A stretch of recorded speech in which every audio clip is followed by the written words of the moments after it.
Hello and welcome to the Wheel of Crime podcast. This podcast is ran by two ladies who play games, mumble profanities, and laugh way too often. Also, this podcast does cover topics of sensitive nature, and as such, listener discretion is advised.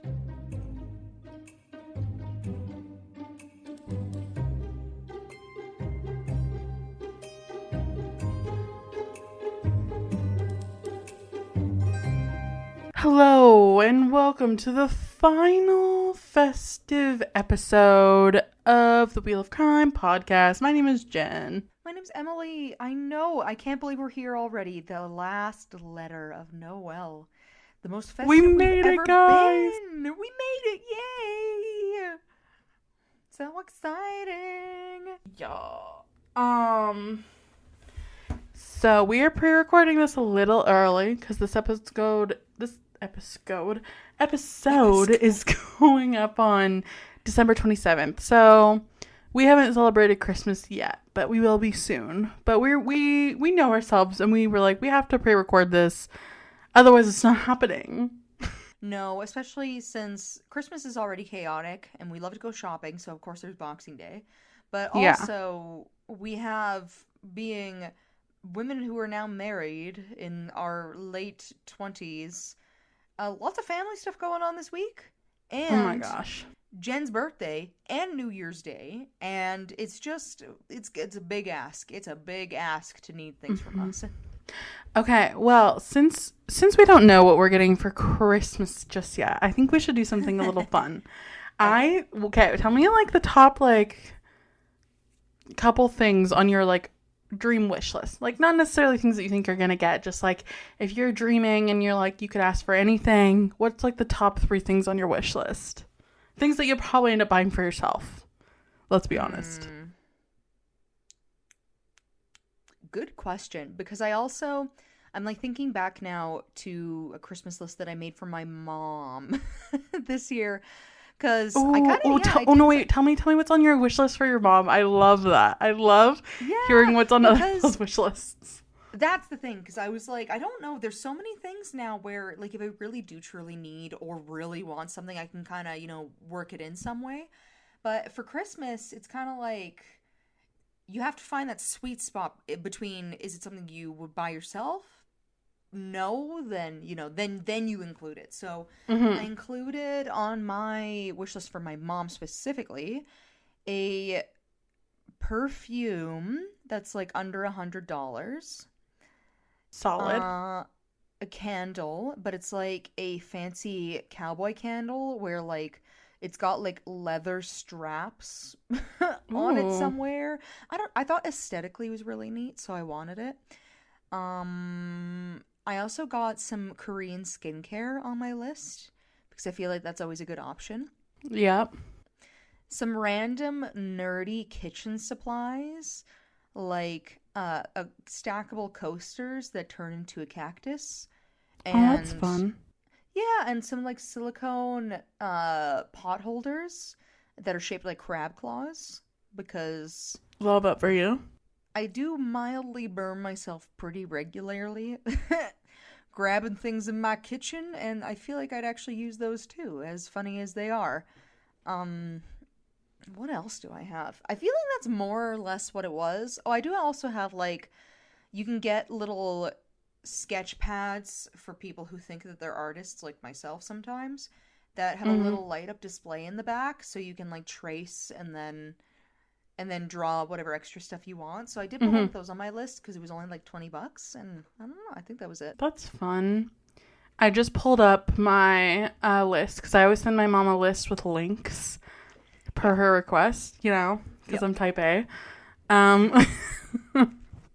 You're I am who I am, and also here's this list. Also, I'm not expecting all these things. It's just I love giving options. No. I love giving options.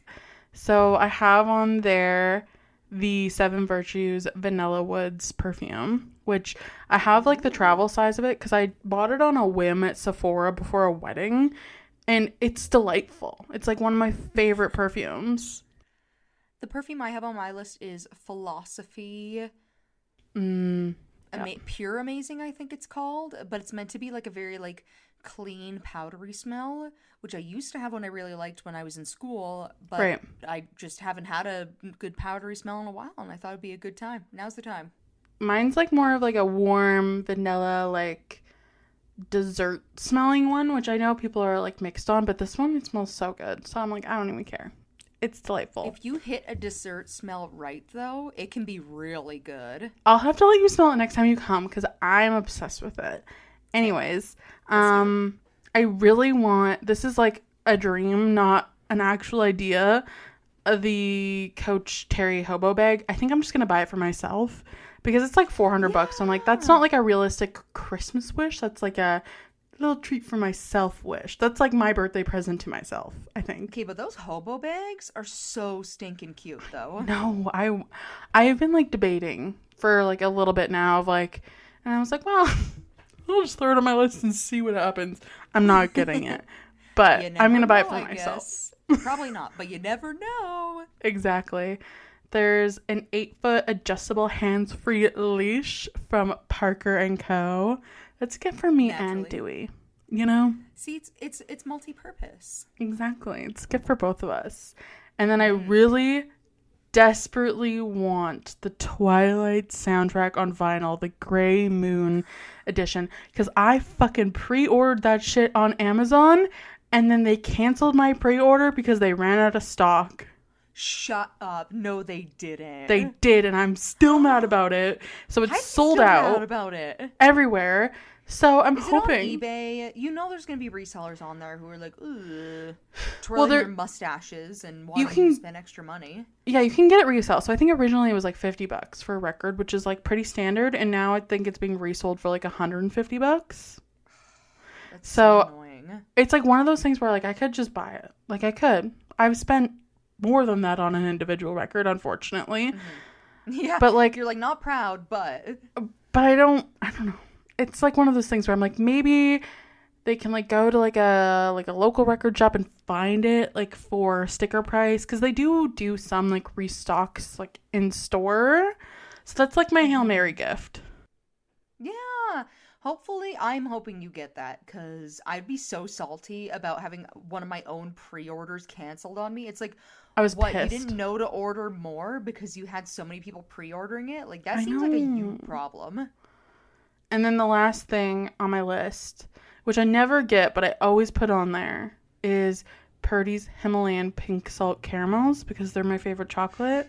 And randomly, no one ever gets me that, but I'm like, every year I'm like wishing, I'm like, come on, this is my year. I like how you say randomly when I'm pretty sure this is the first time, to me, you've ever mentioned that you even like chocolate at all.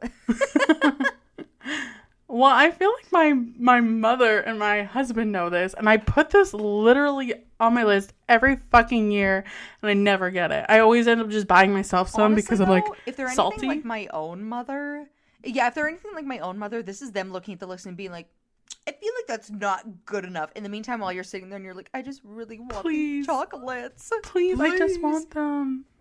Right? I just pulled up my list because I knew I was missing a couple things. I also included a bamboo loose leaf tumbler for tea. Ooh.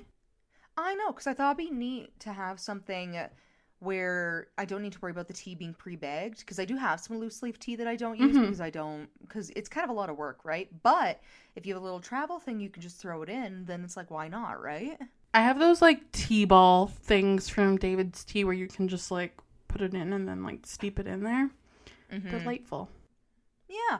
And then I have a gift card to Banana Republic, because there is a very, very nerdy side of me that enjoys the aesthetic of Jungle Explorer. And I feel like Banana Republic stuff always has just like a little sprinkling of it, you know, where they have something cute and it's just like maybe a little bit cargo, a little bit utility, and I kind of appreciate it. Yeah, I love that. And then, my mom always requests, like, stocking stuffer ideas. So I put hand knit dishcloths. Because she got me some, like, a couple of years ago. And I actually love them. I think they're elite dishcloths. Like, the hand crocheted ones. I don't Underrated. I've never seen one of them. They're at my house, so you can look at them. Sure. But they do, like... My, like, one qualm with them is they do kind of, like, fall apart after, like, a few years of, like, consistent use. So I definitely need, like, a new set. But, and then face masks from Sephora. I just love face masks. Face masks are one of those things where I don't really want to go and buy them myself. But if I have them, then I use them. Exactly. It's like those under eye patch things. I have 1,000,000 from my bachelorette party still because I bought 1,000,000 for, like, to give away, and then, you know, whatever. I ended up with, like, a bunch still, and so, like, I would never, like, buy them normally for myself, but since they're just around, I'm, like, using them every night. Yeah, well, why not? And you don't even really have to wear them for that long. They're most of the time they're like 5 to 15 minutes, and it's like, oh. Exactly, and you pop them in the fridge first so they're cold. Mm-hmm. It's ideal. That does sound really nice. I like that a lot. Yeah. Okay, well, so is that everything on your wish list? Yeah, well, I think so anyways. I know there's some stuff that I told her in person, like, get me soap. I want book gift card. I don't think I'm going to get either of those things because if my mom's anything like me, the minute I said something, she probably forgot already what I said. Yeah, that's fair. But yeah, so nothing too big, though. I don't really like asking for anything too crazy. I'm just kind of happy to be there for the most part. That's fair. I feel like I always randomly put, like, one big thing on my list that I know I'm not getting. But then I'm like, oh, I put it on there, so now that Christmas is over and I didn't get it, I have permission to buy it for myself. I get that, though. I used to do that for some things, but then I did have a year where one of my siblings mentioned, and they were like, oh, and then, like, I really wanted to get you this, but I could never afford it, and I was like, okay, I don't like it when you say it like that. It wasn't for you, it was for me. That was a me gift. Yeah. That was a gift to myself idea. Yeah, I was like, you don't need to worry about that. That is not for you to deal with. That's just for the vibes. Right? All right. Well, let's spin for our wheel of questions then, so we can wrap up the holidays here with our favorite listeners ever. Yas.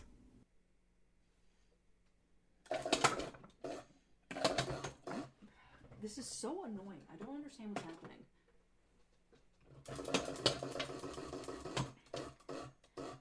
The wheel, I don't know if it's catching on something or if it's just like I need to tighten up the bolts, but it just likes to snag every other time that it's turning, and it's really starting to piss me off. Maybe time to retire the wheel and get a new one. It might be. It's getting close. All right, so have you ever gotten lost somewhere, and what happened? I've gotten lost many times. One that, like, sticks out to me is me and Jonathan were going to one of his cousin's weddings, and I had to work that day, so I was coming, like, later, whereas he, like, went down early and, you know, went, like, on, so that he was for sure on time, whereas, like, I knew I was gonna be, like, I had, like, told them, I was like, I'm not gonna be able to make it to the ceremony, but, like, I can come for the reception part if you want. They were like, for sure. So that was always the plan. And I was driving right after work, and my phone died, and for some reason the cord, like the charging cord in my car, wasn't working, and it was like in the middle of the country. So I was just like driving blind. I was like, hopefully I make it. But there was thankfully signs, like when I got a little bit further down the like gravel road. So I did make it, but I was scared. That's good. I did have a similar experience, but for me it was a camping trip, and it wasn't that my phone died. It was that I was with my sister, and we were trying to go to this campsite, but the pin that they dropped wasn't actually where they were staying. They had to give like verbal directions to where the campsite was too, but the verbal directions, because they didn't have any service, never ended up sending into the group chat. So we were following the pin, but the pin took us into BC when the campsite was like at Abraham Lake. Which, that's going to be a purely Albertan Canadian directional issue for our listeners if you happen to... Basically, the idea is that what was supposed to be like a 3-hour drive for my sister and I to this campsite ended up being like a 5-hour drive. Oh my gosh. We drove into BC, And then the people who were at the campsite, of course, had been day drinking, so they didn't even know what they had done. They just were waiting for people to show up and were confused why nobody was there. Yeah. Went and caught a ride from somebody else to go into like a cell reception spot to then update the chat saying where they were, and then we had to turn around and drive all the way back. Oh, that's so annoying. It's one of those things where like I was like, I understand you guys have been here for a couple days already and are like settled into the camp spot, but like try to maybe be a little bit courteous to the people who aren't there yet, who were like on their way. Yeah, that's frustrating.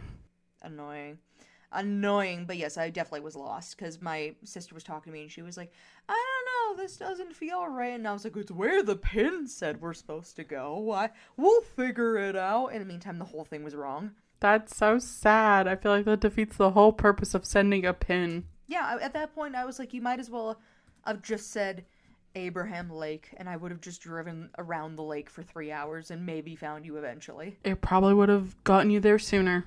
It for sure would have. All right, let's spin for our next question.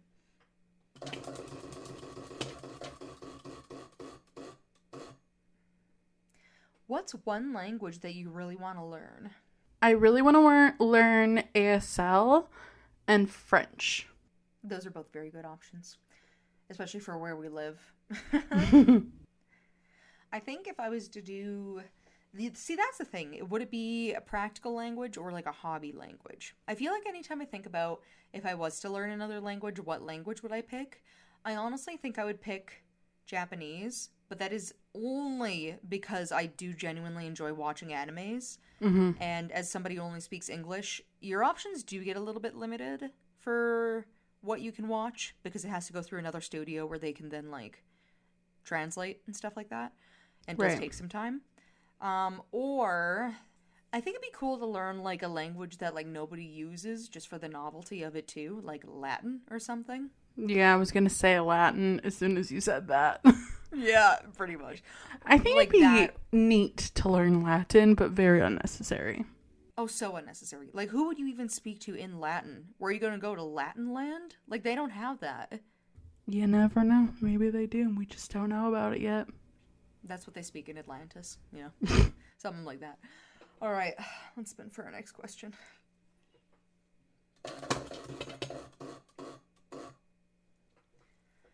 What's your favorite kind of love story and why? I love, like, I'm just gonna go off my first thought, which is an enemies to lovers storyline. Just do book tropes, because I feel like most styles of writing are nowadays just reduced to trope types so that you can more easily find what you're looking for, but enemies to lovers is a good one. That's my fave. Is yours like one bed or whatever? They get to be in one bed? No. That's just my personal life story of pretty much how my relationship with my husband ended up. No, my my favorite, I don't know, it really depends. Here, I'm gonna look up a list of romantic book trope types so I have options, because I feel like it also changes a lot, because I do really love enemies to lovers, but it also has to be done the right way, you know? Like, I love the angst. Okay, so here's a fun one. Since we agree on the enemies to lovers being in our top, at least, I'm gonna say each of these tropes, and you can agree or disagree to whether or not you like them, okay? Copy. Okay. Fake relationship. I don't like that. I don't like it. No. I think that it kind of feels a little icky. Yeah, sometimes. And it gets a little too close to, actually, for me, situationship territory. Like, anytime somebody in real life talks about they're seeing somebody and it kind of sounds like a relationship but not really a relationship, the way that a lot of fake relationships are written, I'm like, that kind of feels like the same thing. Yeah. I just don't think I've ever, like, read a book where that's the trope and I've liked it, you know? Yeah, nothing really comes to mind for me. Okay. Friends to lovers. I don't mind that it's like just like a tamer version of enemies to lovers for me. And I think it also really depends, because I think can get too like juvenile for that storyline. Yeah, that's the thing. It's very, I'm with you, where I just kind of feel I'm very like midline about it. But I think it's because if I'm reading a book and it's like, oh, like we were friends when we were kids, but now we're adults and life has changed so much, that's fine. That I don't mind. Yeah, but if it's like you've been friends the whole time and they like knew you when you were like 7, I'm like, that's a little too close to family at this point. See, I feel like it's juvenile for me because a lot of the times when I hear those like, or that trope, I think of like The Summer I Turned Pretty, where it's like they're best friends and they're all in high school and now they're like interested in each other, you know? It's like high school age stories of like they're 16 and their best friend they're suddenly in love with. Yeah, it gets a little definitely weird, right? Second chance. I don't like it. I'm on the fence, but I lean towards I don't like it. I think it could work in the right situation, but I haven't found that situation yet. I get too hung up on how bad they fucked up to begin with. Because a lot of the times I'm like, I don't think you deserve it. Like, you were willing to act that way to begin with, and now I'm supposed to give you a second chance? I don't think so. It's like they always are like fucking abusive, or like they did something horrible to them. Yeah. You know? Like they bullied them or something. And I'm like, why would you give that person a second chance? Yeah, even the time of day. Like, that's what I mean. It doesn't make any sense to me. Love triangle. I don't mind it, depending on what the situation is. This is one of those ones where I either love it or hate it, and when I hate it, it's like the most frustrating thing on earth. Hard agree. See, the only times I like it, which really leans into the styles of book I've been reading lately, is if it's like a triangle, but then they all somehow manage to figure it out and learn how to like live and love each other, instead of it being a you have to choose me sort of thing. Yeah, like I don't mind if it's like they can work out their differences sort of thing, but I feel like a lot of the times with love triangle things, it just ends up being like, choose me, no, choose me, and I'm like, and then she ends up like playing them both, and then they find out and they get hurt, and then she cries. And yeah, and I'm like, I'm kind of tired. I'm like, why? Maybe that's why I'm leaning towards throuple. I'm like, at least that's fresh. At least you all worked it out in the end. Exactly. Arranged marriage.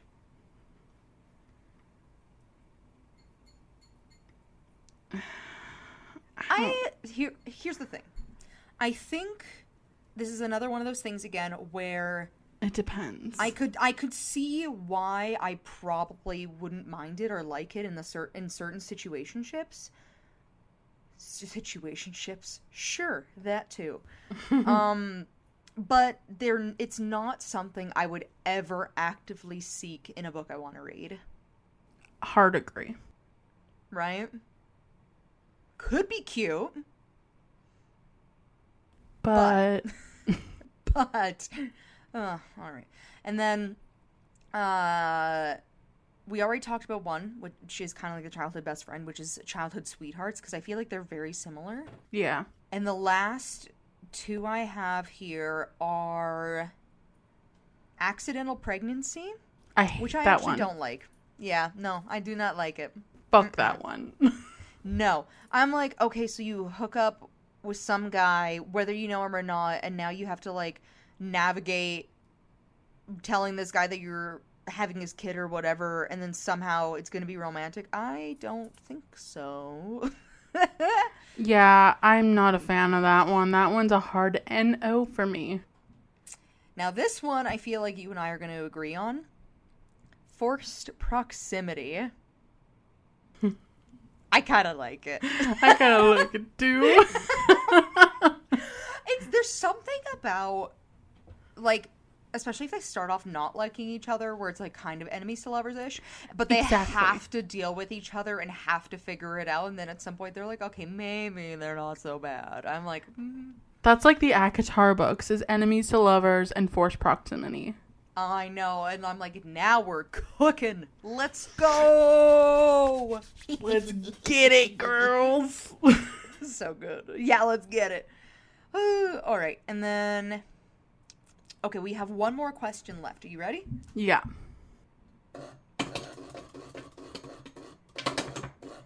Okay, this is like the last wheel spin of the year. Can we please have it work out?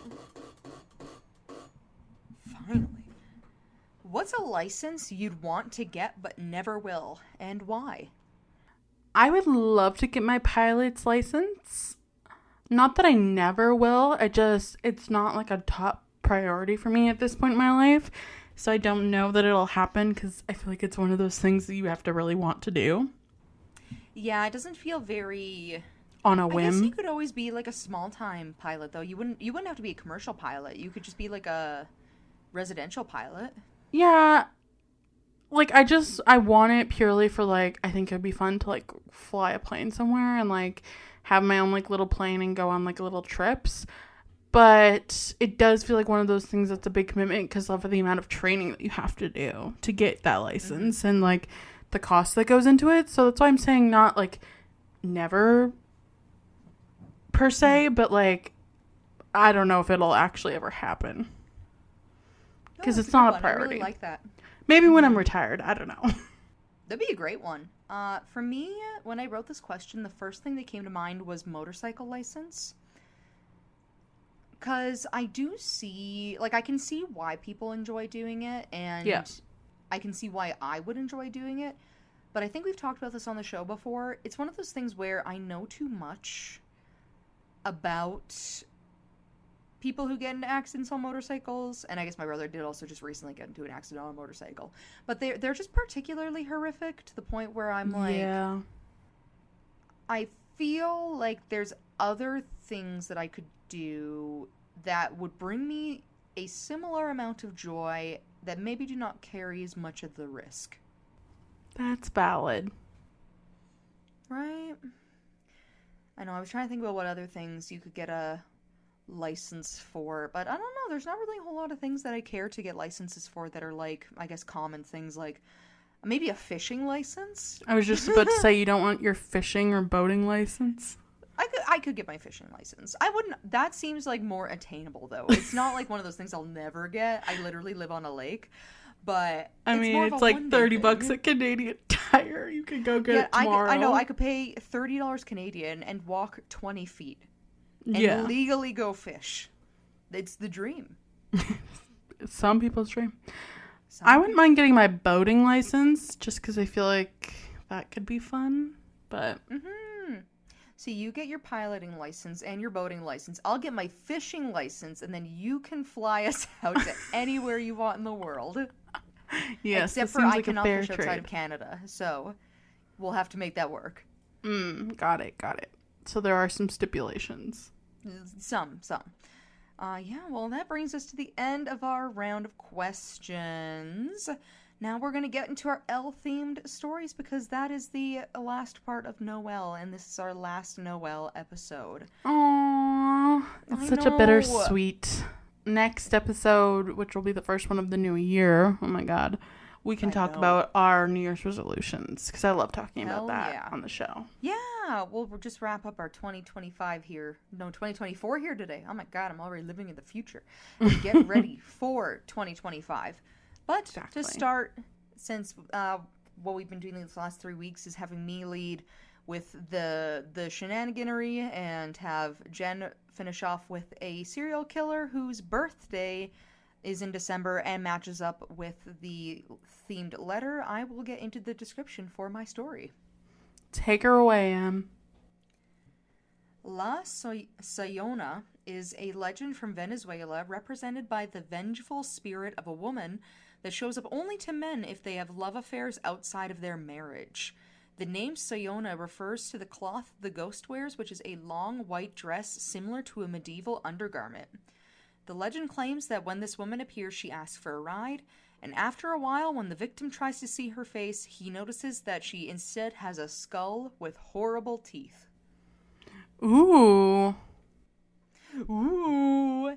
I really, really love ghost stories from the Asian countries. I feel like they have such a unique horror to a lot of them.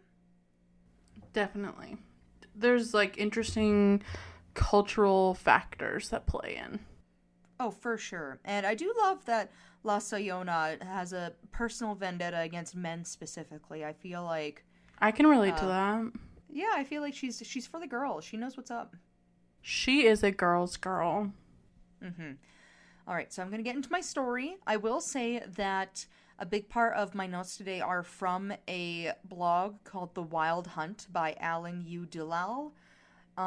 He was very thorough and had visited Venezuela to learn a lot of this stuff, so I felt like it was fair to kind of give his firsthand storytelling on this, because it's one thing as a North American person to, read and share a story, but it's another to actually be able to share something from somebody who was in Venezuela at one point. Definitely. Gives like a different perspective to things, I think. Certainly. And so with that, here we are. Some legends go down in history, others are forgotten, and only some, exceptional cases, live in a liminal space known to only a few.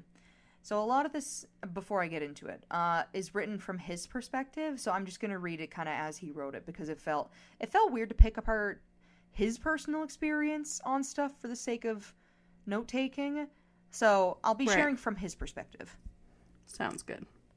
Okay. Long ago I heard a story of La Sayona, which could be translated as the sackcloth woman, a specter that inhabits the Venezuelan plains and punishes unfaithful men, and her legend is one of these exceptions. Although the story has many variations because it is a part of the oral tradition of the region, there is one version in particular that I remember from childhood. In it, a woman lived happily married to her husband, a hardworking and honest man who had given her a son. The couple lived without any problem, since the man worked and the woman took care of the home, and both were content to carry their day-to-day like this. However, one occasion, a rumor reached the woman's ears stating that her husband had an affair with her mother. It was a rumor, nothing more and nothing less, but when she arrived at her mother's home, she found her husband asleep there with a baby in his arms. Enraged, the woman killed her husband and her mother, but before dying, her mother cursed her, condemning her to wander the plains, punishing unfaithful men. Some versions say that the woman's name was Casilda, and that she was set fire to her mother's house where her husband and baby were, and then killed her mother with a machete, opening up her belly. Others say that the specter can shapeshift, presenting herself as a dog or a wolf, or a woman with long black hair dressed in a cloak of same color. Finally, it has also been said that La Sayona gives a cry that bristles the skin, very similar to that of Celtic banshees, although with any of the deadly effects. Many times, we've wanted to do the same as this woman, who I will avoid calling Casilda, for I've never heard such a name before. Taking justice into our hands is too tempting, and though I'm sure more than one has done it, with each experience being different, all such acts have one thing in common. When acting under the influence of anger, the remedy is worse than the evil that afflicts. This legend reminds me a lot of that of Silban, where punishing when it is not our responsibility ends in a worse sentence than what we imagined, and there is a key element here, betrayal. It is true that trust is built over the years and is lost in just a second, but just one mistake and gossip can also be the worst enemy that can exist for her. And from the moment she was cursed by her mother, La Sayona is said to punish unfaithful men, and those who are willing to be, either by scaring them or by eating their bodies with animal fangs she reveals when it's too late for them. We could say that she's an avenger of the marriage bond, a feminine force of justice, but we would be leaving aside the fact that in her anger, her desire for revenge, she lost the possibility of rest. All of her energy and power is used for one purpose only, and that is to punish.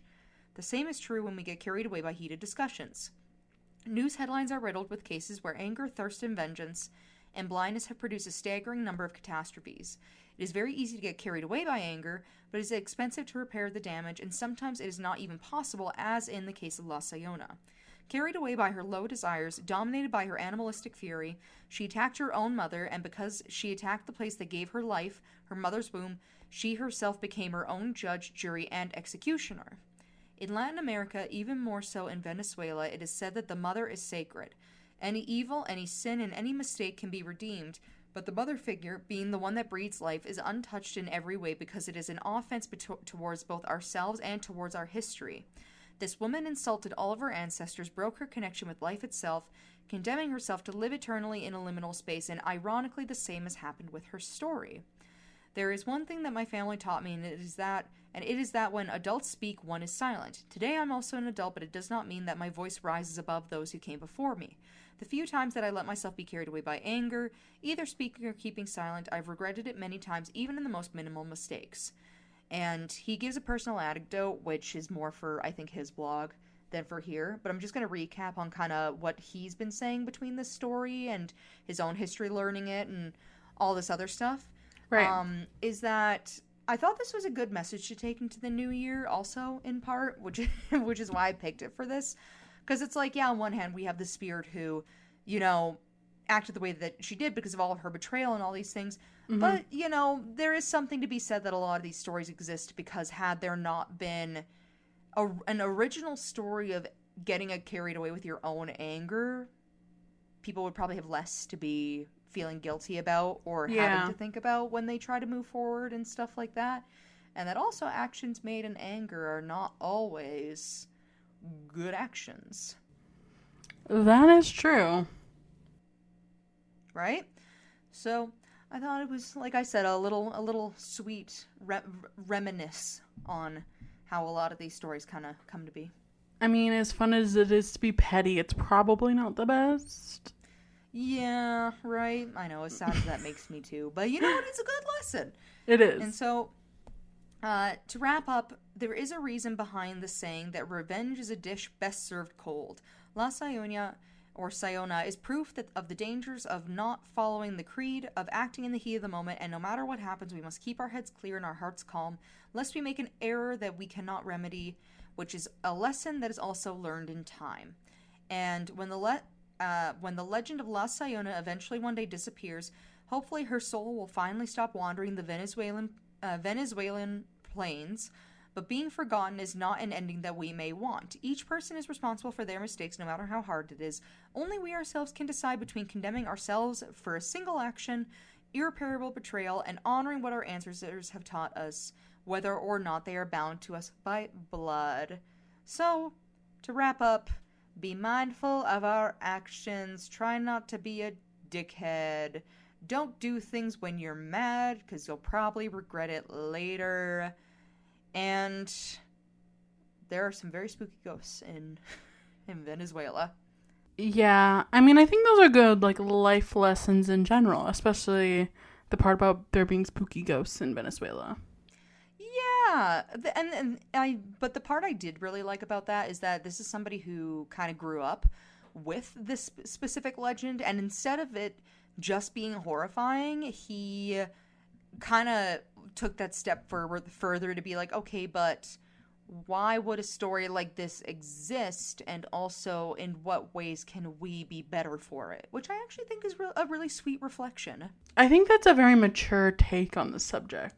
Definitely, instead of just being spooky ghost woman attack She all petty. men who cheat on wife, which is definitely a part of it. But there's more to it. I think so. Yeah, and that's basically my Ghost of La Sayona for you. Well, interestingly, I am also talking about a female serial killer today. Oh, we have just been rocking with our little brain cell. Our little themed episodes here. Today, I'm going to tell you the tale of Linda Laura Hazzard. And she was born on December 18th in 1867 in Carver, Minnesota. She was the oldest of 7 children. Her parents were named Susanna Neal and Montgomery Burfield. Not a ton's known about her childhood. In fact, pretty much nothing. All we really know is that she got married at 18 and ended up having 2 kids. But she left her husband and kids behind in 1898 in order to pursue a career in Minneapolis.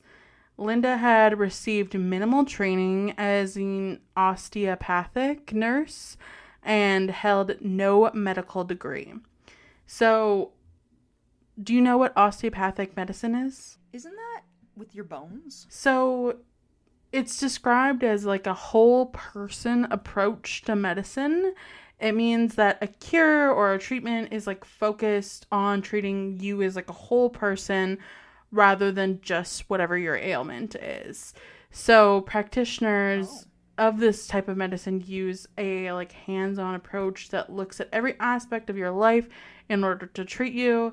It's commonly used to treat like neck, back, shoulder pain, muscle pain, and like other similar types of conditions.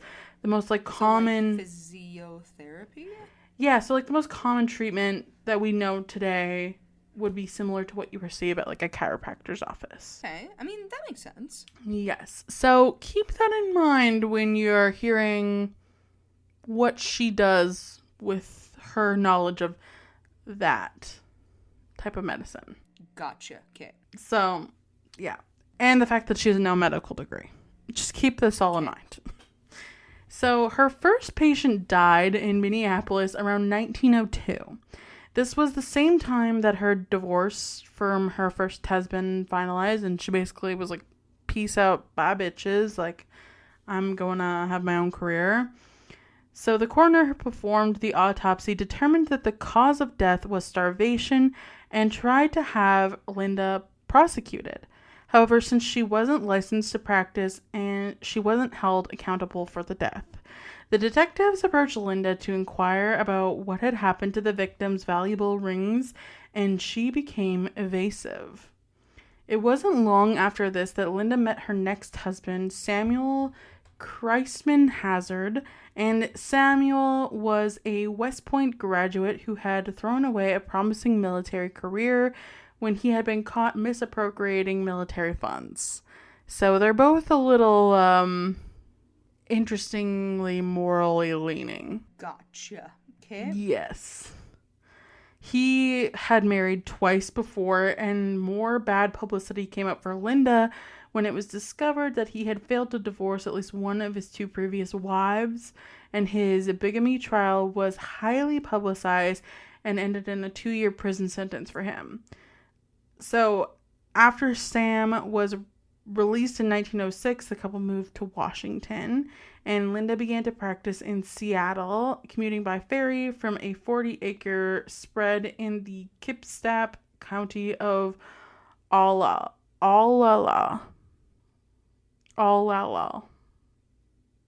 I'm not saying that right.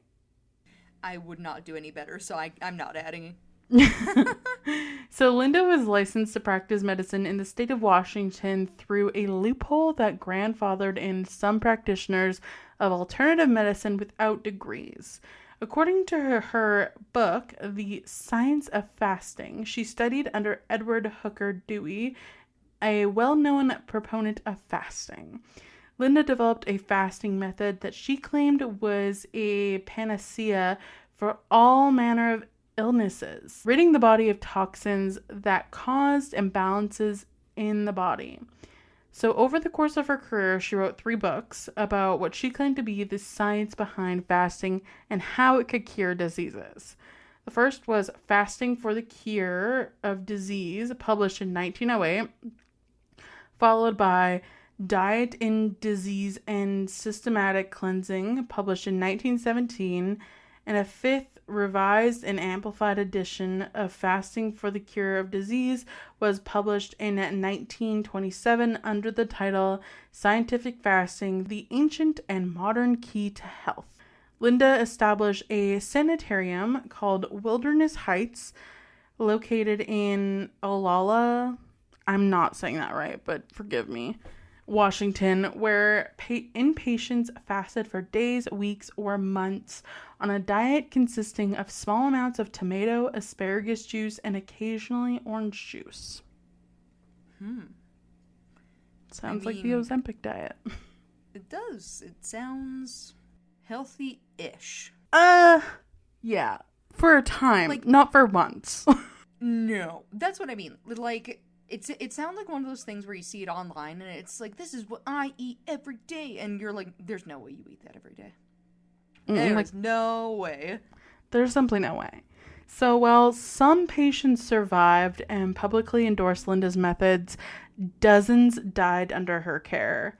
Linda claimed that the deceased had succumbed to undisclosed illnesses such as cancer or psoriasis, and her opponents claimed that they all died of starvation. Local residents referred to the sanitarium as Starvation Heights. So that's no good. No. So Daisy Maud Hogland would become Linda's first known Washington victim.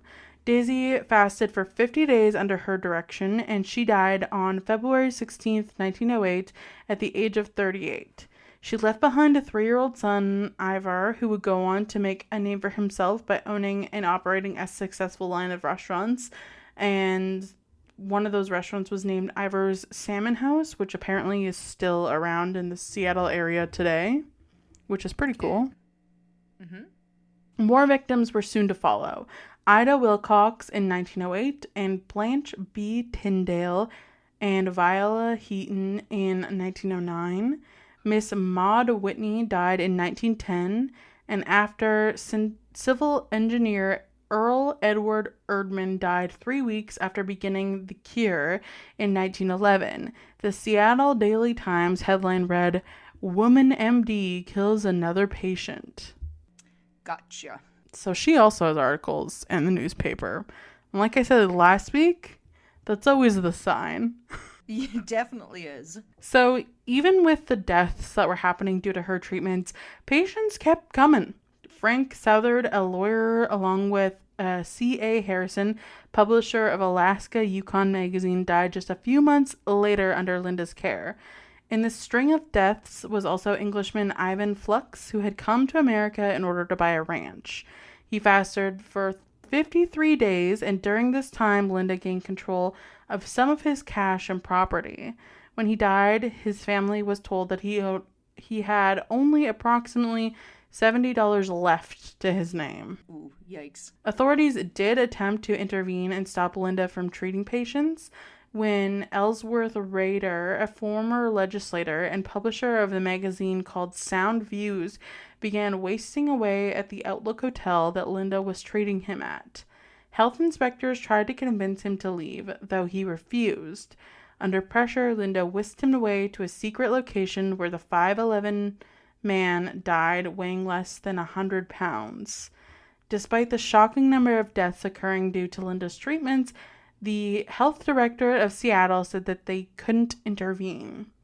So our gal, Dr. Hazzard, was a licensed practitioner, and patients were willingly participating. She had many loyal followers and a commanding personality. Some of her patients were even frightened of her and couldn't bring themselves to disobey or turn against her, which is never a good sign. That just sounds like an abusive lady to me. Oh, 100%. The health director did keep a careful eye on her, though, prepared to step in if Linda began to treat any children, which, spoiler alert, she did, and just they didn't know about it, which is not great. Patients would be put up in Seattle hotels or in cabins or on Linda's property. And in the event of death, the autopsy reports always stated starvation as the cause of death, unless Linda did the autopsy herself. If she did the autopsy, the cause of death was anything but starvation. So she would find some other reason for them to have died. Yeah, other than the most obvious one. What a scumbag. I know. So the only exception to this pattern was in 1909 when a 26-year-old Eugene Wolkin's decomposing body was found on Linda's property.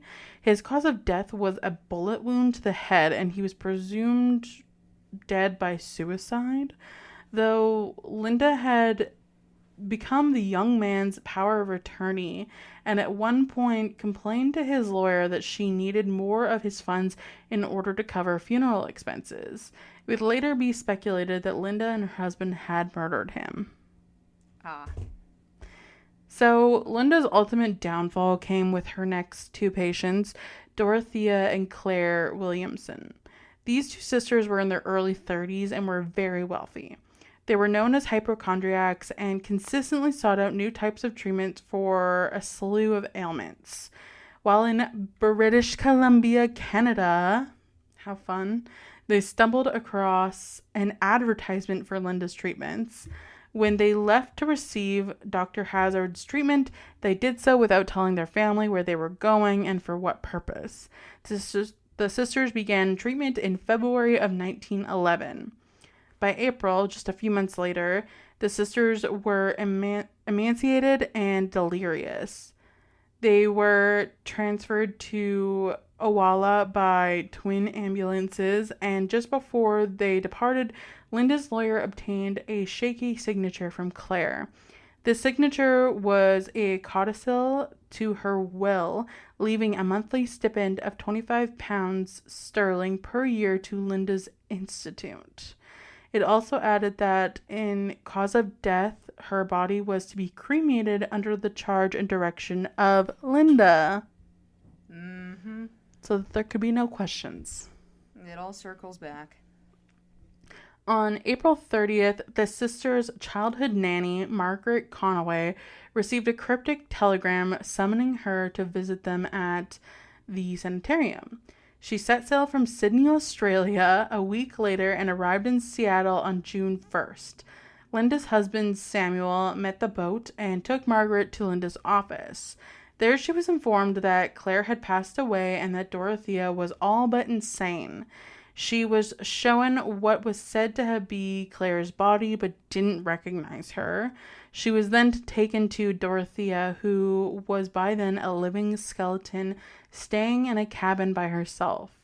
Dorothea immediately begged to be taken away, but changed her mind the next day and stated that the treatment was doing wonders for her. Which I feel like is how you know this woman is being brainwashed. Oh, absolutely. So Margaret stayed with Dorothea and tried to sneak some rice or flour into her main source of nutrition, a broth made of canned tomatoes. She learned that Linda and Samuel had become Dorothea's power of attorney and had helped themselves to some of her funds. When she announced that she would be removing Dorothea from their care, she was told that she could not leave with her and that Dorothea would remain under their care until the day she died. So, Margaret, being the absolute queen that she is, snuck off the property and contacted the sisters' uncle in Portland, Oregon, and he came to their rescue. Dorothea weighed only 60 pounds, and this is a woman in her 30s. Like, I can't even... Scary. Yeah. And after the uncle negotiated payment with Linda and Samuel, they were finally free to leave. In August of 1912, Linda was arrested. Dorothea paid for the trial and prosecution of her after the county said that they couldn't afford it. So this woman was like, you can't afford to put her on trial? I'll literally pay for it. She's like, get it. So Linda presented to the court that she was being prosecuted solely due to the fact that she was a successful woman and that other doctors resented her success and opposed natural cures. She stood firmly in the belief that she would take the stand and put those doctors in their places, maintaining her innocence. There was plenty of damning evidence that worked in the prosecutor's favor, stating that Linda and Samuel were crooks. Medical testimony and complete paper trails, including a forged diary entry saying that Claire wanted Linda to have her diamonds, were presented against her. Which, I'm sorry, that's like the most suspicious thing that you could ever forge. So, like, why even bother? Oh, 100%. Ah, yes, I want my doctor to have all my diamonds and wealth.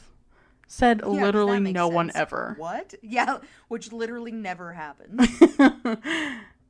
So despite the evidence against her, she did have her defenders. The most shocking of these was her first victim's husband, John Ivor Hugland. Even though Daisy had died due to her treatments, he continued to have faith in her and even took his young son to see her for treatment 3 times a week, which is really sad. That is really sad. The jury would come back with a verdict of manslaughter. The press theorized that if Linda had been a man, the verdict would have been murder. She would serve 2 years. only 2 years at the state penitentiary in Walla Walla, and afterwards Linda and Samuel moved to New Zealand, where she practiced as a dietitian and osteopathic nurse until 1920. In 1917, a newspaper reported that Linda had been she held a practicing certificate from the Washington State Medical Board, but because she used the title doctor, she was charged in Auckland under the Medical Practitioners Act for practicing medicine while not registered to do so, found guilty, and fined €5 plus costs. Which, wow, a whopping €5. Somehow none of this is really adding up to feeling like she's learned her lesson from this. No. So 3 years later, she returned back to Washington and opened a new sanitarium known publicly as School of Health, since her medical license had been revoked. So she had to make it seem like it wasn't actually a medical place. It was just like a learning place, I guess, which feels wrong, but okay. I don't know that I want her teaching either if her medical license has been revoked, but it is what it is. Oh, certainly not, yeah. So she continued to supervise fasts until the sanitarium burned to the ground in 1935, and it was thankfully never rebuilt. Linda ended up dying of starvation in 1938 while attempting a fasting cure, which just feels like just desserts, in my opinion. The total number of victims remains unknown, but it can safely be said that she's starved at least a dozen people to death. And for this, Linda earned the nickname of the Starvation Doctor. Yikes. Okay. And that is my tale for you today. Holy. All right. That was heavy. Yes. Yes, it was.